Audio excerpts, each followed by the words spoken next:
Hi all! Everything in my video is pulled from the public domain, and I am using them under the Fair Use, Fair Dealings guidelines. Everything I say is my own opinion. You should look into this information for yourselves, but I'm pretty sure I'm right. Morning, everybody! Well, as usual, we have a lot to cover. It's just a never ending. All right, let's jump in and get there, shall we? Let's go. We are starting off with the Duke of Gloucester. He went and visited staff and volunteers to celebrate 25 years of care at the hospice house. He got to speak to a lot of people. He made a lot of good connections. They cut a beautiful cake that looks very sweet and sugary. I'm glad I wasn't there because I would have had some. All right, moving on, and way to go. Next up, once again, Zara and Mike Tyndall. It's day 3 of the Cheltenham Festival. Don't forget that Zara is the director of the race course. Looking good. Love the hat. Next up, we're moving on to King Charles. On March 15th, he received the ambassador from the Republic of Guinea. I hope I say this right. Ali Diallo. Okay. Next up, Vogue spoke to King Charles about his lifelong commitment to sustainable fashion. This was back in 2020, but I find it interesting because one of the things that he said is, I'd rather have things maintained or patched. I don't throw things out, which is interesting because it's like I told you guys the other day, I have a shirt and sweaters and stuff in my closet that have been there for 10 years. As long as they're in good shape, I don't throw them out. Well, there you go. Great minds think alike. And while we're still talking about King Charles, we want you to know that the Commonwealth essay is now open. The theme is a youth-powered Commonwealth. So if you're a young creative writer and you want to get your stuff out there, it's now open and you can upload and participate. Love it. Next up, we've got Sarah Ferguson again, who said, and I'm quoting, "It's like I've taken the mental shackles out of my brain. I don't know whether it's the Queen's passing on now that I think I can just sort of say openly what I want to say without worrying I'm going to offend somebody." Yeah, she's spilling secrets. Right, way to go, Fergie. All right, moving on now, back to Neil Sean, because he does have actual contacts at the palace. He reported that Harry and Meghan want to host the coronation concert because they feel that if their names are attached to it, they could bring in bigger stars.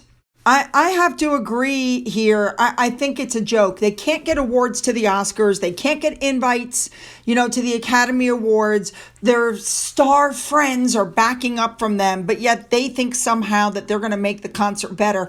And remember, this is a racist, horrible institution. Why would you want to help your dad with his coronation? Now, another thing that was reported by Neil Sean is that apparently Harry arranged to have everybody in the family get a book, The Spare, and every single one of them returned the book to the publisher unread and unopened. So now Harry is really upset that they haven't read the book. It's no different than the docuseries. I agree with this Twitter user. Harry is upset because no one in his family watched it and reached out to offer feedback. What I can't figure out is why he would think his family would want to watch the two of them telling lies and trashing them. Like, he can't be that deluded, can he? Now, I found this next story very interesting. Remember, Harry is on a crusade to get rid of misinformation and help stop the media telling lies. So apparently, the Society of Editors Media Freedom Conference in London, the Telegraph is there, GB News presenter Camilla Tominey was there. They invited Harry to come and speak at this event. So the panel discussed a large range of criticisms Harry made about the media in the book, The Spare. So, of course, they invited him to take part in the panel, and he refused. They discussed Harry's accusations that the media was colluding with royal family members against him and Meghan Markle. They read out, they said, several of his statements from the Spare so that they could be discussed. There were editors there from the Daily Mirror, from the Sunday Times, from Express UK. Everybody was there that he's accused of something. Now, with that, I agree with this Twitter user. Harry only wants to speak in a controlled environment. He can't just face people that he and his wife threw accusations at. I completely agree with that. Every other time he's given an interview, it's been in a controlled environment. Spot on comment. Next up, Oprah has given her opinion with Gayle King as to whether she thinks Harry and Meghan should go to coronation. So Gayle, was asking her, and Oprah goes, I think they should do what they feel is best for them and their family. That's what I think, because that's what the bottom line comes down to. And then Oprah stated, quote, they haven't asked me for my opinion. No, they haven't. It almost sounds like she's wanting to separate herself from them. We know that her reputation took a big hit after her interview because now it's come out that almost everything that was said during that interview was a bold-faced lie. People are hitting back. One person said, and I quote, I think it would be great if Gayle King and Oprah stopped expressing their opinions on family business of the royal family and the monarchy. Now, they are saying that Harry is likely to return to the UK for the coronation alone because they're saying that Meghan is not, quote, brave or strong enough to be there and face the people that she's been accusing of things. So it's supposed to be incredibly uncomfortable for them to reunite, and Harry is probably going to be snubbed. He'll be pushed to the side, and I don't think anybody's going to want to talk to them because they run the risk of being taped. And nobody wants to take that risk. Not anybody in the British royal family, and none of the royals that are coming from the other countries either. And by the way, when they're saying they have concerns about security, the amount of security that's going to be at that church because of the amount of royalty that will be there completely negates any argument that Harry and Meghan say about we can't go because of security. There you go. Next up, remember the pop-up boutique where Meghan went dripping in diamonds for poor pregnant women and she helped fold baby clothes? Well, of course, Archibald put up a site going, look at all the donations and look what we've got. Yeah, she called IKEA and had them donate a dresser, and then she went and folded other people's donated clothes. Once again, no money out of her pocket. Next up, I just wanted to touch on this article that came out that said Harry is really afraid of Meghan Markle. It's well known that Meghan can be very nice unless you say something that she doesn't want you to say. Then she can get really nasty, really frightening, really scary. And that Harry is afraid of her because of the way that she gets rid of that simpering look that she gives him all the time. So he's become a nervous wreck. And so to constantly make sure he doesn't get that look from her, he's always trying to be on his best behavior. I agree. You guys know what I'm talking about, right? She goes from that simpering love stare to evil eyes. All right. Moving on, stories are coming out now that Harry and Meghan are bleeding money to maintain this lavish lifestyle that they've got going. We've already talked about this before. They need like $50,000 to $60,000 a month just to pay the household bills. They have the gardener, they have the nanny, they have the cook, they have the maid, they have the security, they have the drivers, they have the insurance, they have the upkeep. They're spending millions a year on PR and security. She's always buying the most expensive designer clothes, which I find interesting because they don't even fit her correctly. It's like she doesn't understand about structure and tailoring. Anyway, yes, they're bleeding money. Everybody's like, oh, well, they just got $10 million. Yeah, it sounds like so much money, but the truth of the matter is, for them, it's gone in a year. They run through it like water. All right, moving on. Next up, the story has come out that Meghan gave a recipe to put in Chef Jose Andres' cookbook. He's the one that runs the World Kitchen. He's the one that goes around and feeds people. Here's the interesting thing. I wonder where she got the recipe. Let me explain. It is well known, documented, and I've reported on it before, that when she was dating the world-renowned chef Corey, the guy she was living with before she met, Harry, the guy she was living with when she met Harry, he had made meals before, and she took full credit for the meals. There was some big night, he created some new dish, and everybody came over for dinner, and she was like, "Oh, do you like it? Oh, I spent all day making it." And all this stuff that she said, that apparently was one of the reasons it was claimed while they broke up. He would do the cooking, and she would take the credit for a lot of the meals. So the thought process is, where did this recipe come from, and whose is it? Is it Corey's that she just happened to still have and she's telling people it's hers? I wouldn't put it past her.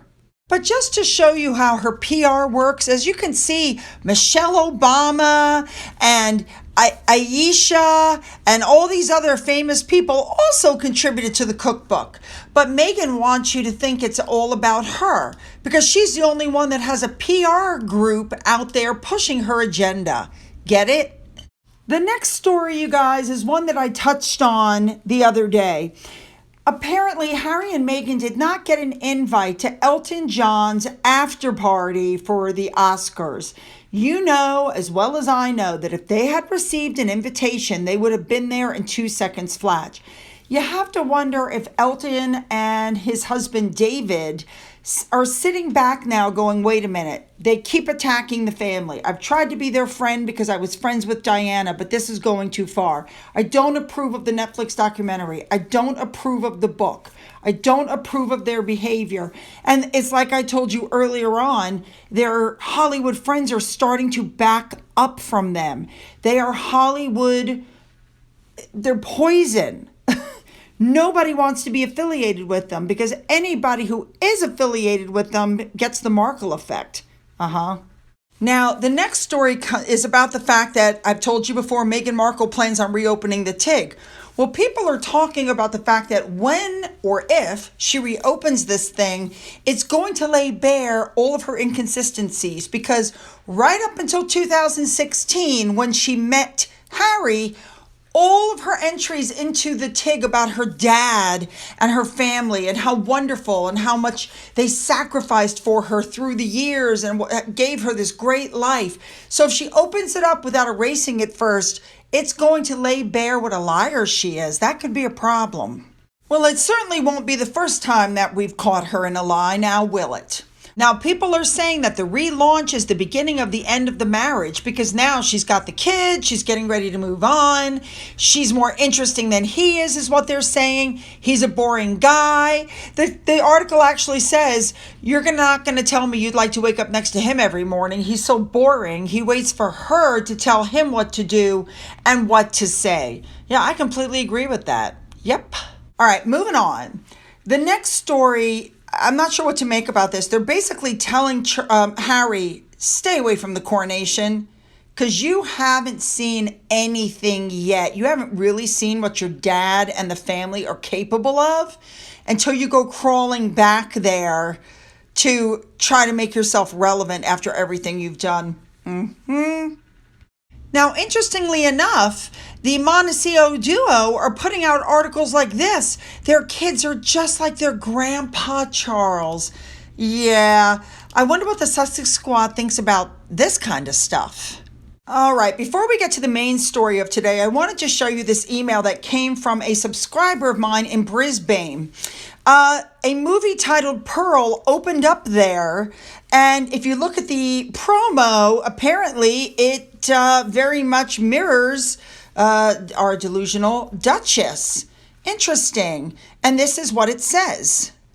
Trapped on an isolated farm, Pearl must tend to her ailing father under the watch of her mother, lusting for the glamorous life she's always seen in movies. Pearl's temptations and repressions collide. Yeah, that does sound very suspiciously linked to Meghan Markle. All right, moving on. Lastly, we're just going to be taking a quick look at what is the truth about Meghan Markle, okay? We know that in November of 2021, she had to apologize to the court in London for her quote-unquote misleading statement, which is another way of saying she committed perjury to the court.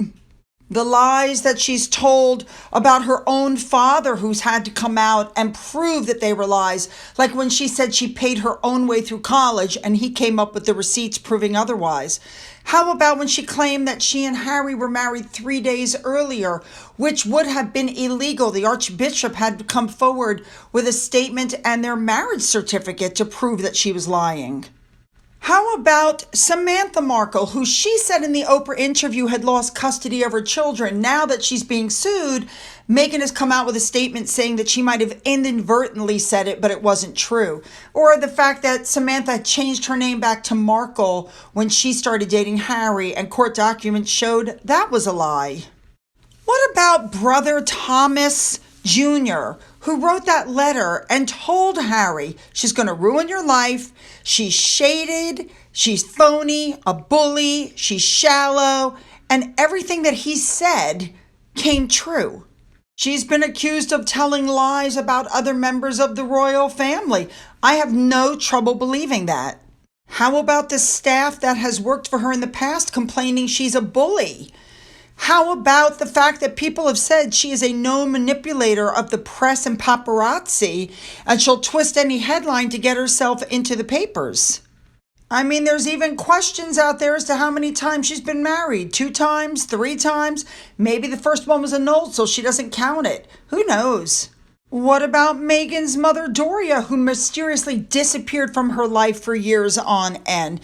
And she's clearly just as manipulative as her daughter. That's probably where she learned it. Now, before you click off, I'm going to talk for a second, and then we're actually going to end with some video of Finn, because we went out on the land today. He was so happy. Don't forget to leave those comments, though, because I really want to hear everything you guys have to say. Don't forget to hit that subscribe button. Double check if you've already hit it. Make sure you're still subscribed. Don't forget to get the links to my Twitter, my Getter, my Rumble, my email, my Patreon. There's an address there where you can mail things. If you've donated to my coffee fund or through the thanks button, thank you so much. And here's Finn. I want to show you guys how happy he is out here. Are you ready? Oh, ready? Go get it.